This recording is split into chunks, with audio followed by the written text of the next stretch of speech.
No, we've got an excellent crew. I mean, it's amazing for what like when we first started, we didn't even have this building.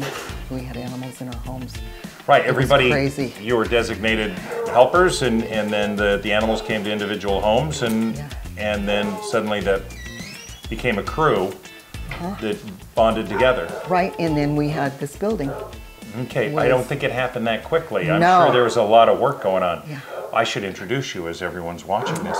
Nancy Fitzgerald, chairman of the board when it comes to the Benewah Humane Society, AKA Hope's House, right? Hope's Haven. Hope's Haven, thank you.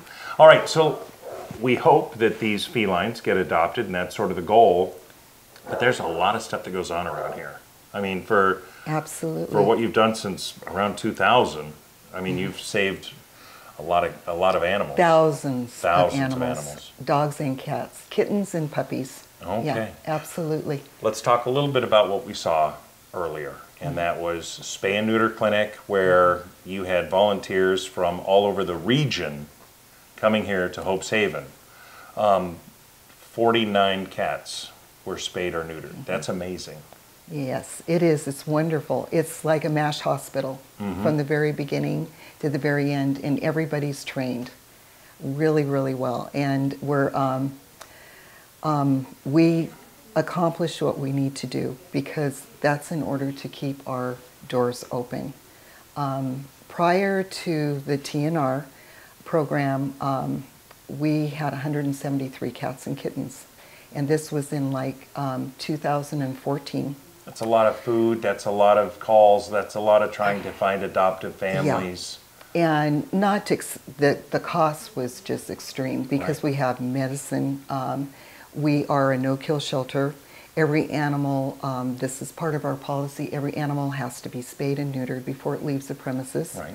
And so we were unable to keep up with it at all. Yeah.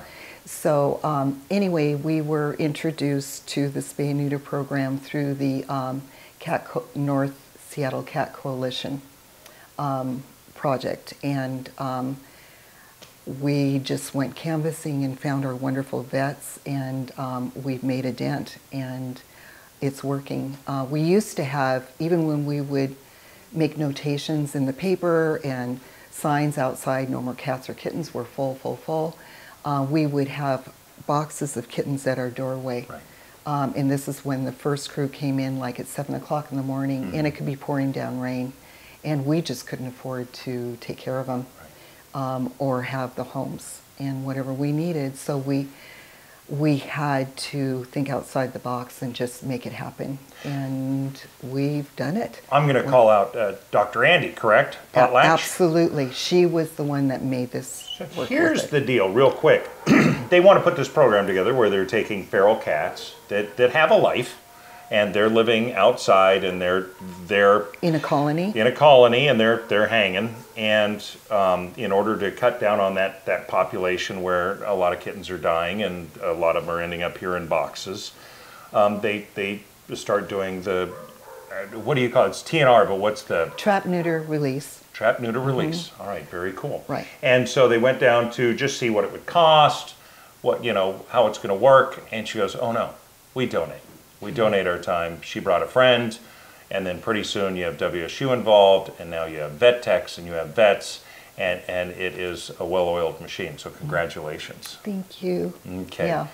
All right, so that goes on. Now let me ask this question. So if somebody has a feral cat colony and they want them to get spayed or neutered, they can find humane traps here. We have Hope's a lot Haven. of traps. They're professional traps just for that, which we were able to find a grant that helped us to get these traps. Did you have any idea that you start out as a cat lover, a dog lover, an animal lover, and you're taking these animals into your home, and I'm sure everybody was very impressed, husbands and such, that suddenly more animals start showing up. I know how this goes. Yes. It's like, really, again? Yeah. To then go from that to suddenly, I can't imagine that you were doing a lot of grant writing in 1995 or 1999 or 2000. And suddenly you guys are starting up nonprofits, you're grant writing, and you're coming up. That's a lot of work. It's a lot of work, but you know, you just find like-minded people that just want to make a difference, and not only just for the animals, but the joy that they bring the families and the people that, the homes that they go to. Right. You know, so that's a whole nother story right there. I mean, it's just companionship, lower blood pressure, someone to talk to. I mean, the list goes on. Right. The benefits of owning and taking care of an animal. Right. Correctly, we should put that in Right. there. You know, and they're healthy when they leave right. here.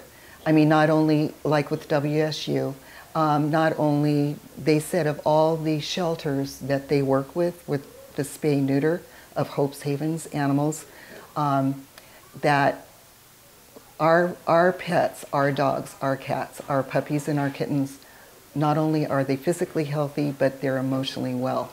Well, for crying out loud, so just for a moment, let's dial back the time and show you cat cuddling 101. Yeah. So anytime you have spay and neuter and then the cats are getting cuddled out of sleep, I mean, I've been in surgeries. No one was cuddling me when I woke up out of my surgery. No. You know, they asked me, do you want some juice? That was That's it.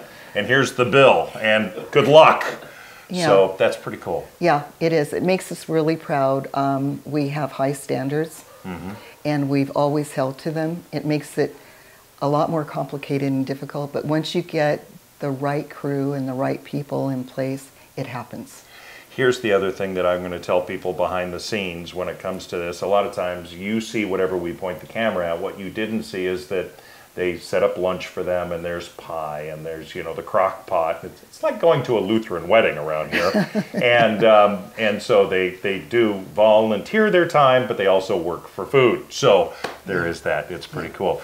As you can see, the cats are healthy. They're inquisitive. They want to know what's going on. And if you see a cat in this video, odds are it's up for adoption. And if that cat or kitten is gone, there's another one to be adopted as well. Absolutely. Yeah. And with the TNR, the kittens that that come from the fostered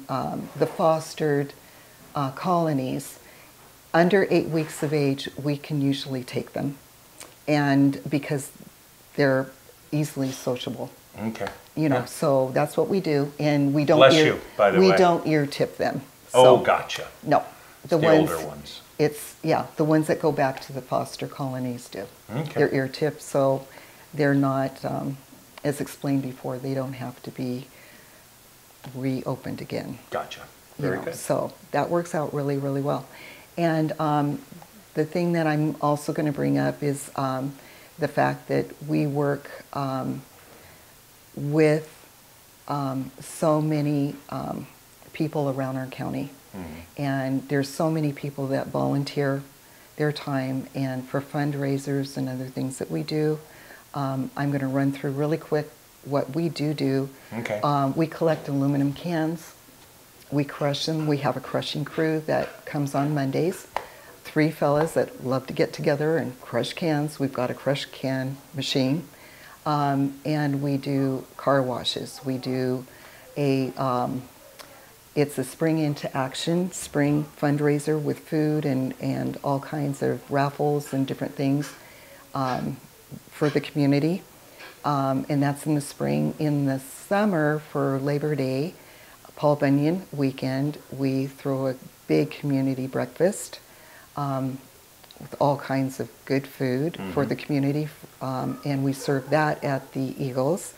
And then our next what's coming is our Dutch oven dinner, and it's food that is the best, and it's cooked all in Dutch ovens outside. Which is, for those who don't know, a Dutch oven is a big iron pot with a big iron lid, and it goes over a fire, and you can cook inside of it. And for those who know Dutch ovens, you can cook on top of it as well. While it's cooked inside, you can put muffins and stuff on the top. Yep. I know this because I've seen it, I've done it.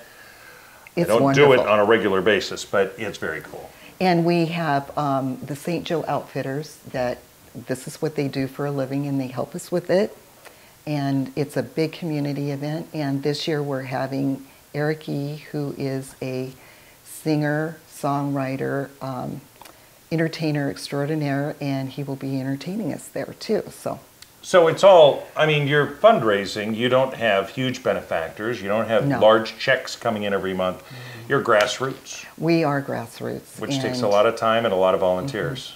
Yeah, Okay, they're to be Yes. congratulated. yeah, Pretty neat. absolutely. So we just keep plowing along, and we know what we're doing is the right thing, and it's working, and I'm going to go out on a limb that there's a lot of husbands and boyfriends that are voluntold how to do and what they're doing on some given weekends Yeah. as well. yep, It's all the support of everybody that makes It's it the work. support. Just want to give them a little shout out because you know they're busy. yes. All right, thank you so much. We have Hey, more thank to look at and more to talk about. One of the things I really want to see is that one of the hardest things in the world is to keep a store open. You have a store open that makes Yes, money for you we guys. do. We're going to go there magically and talk about that.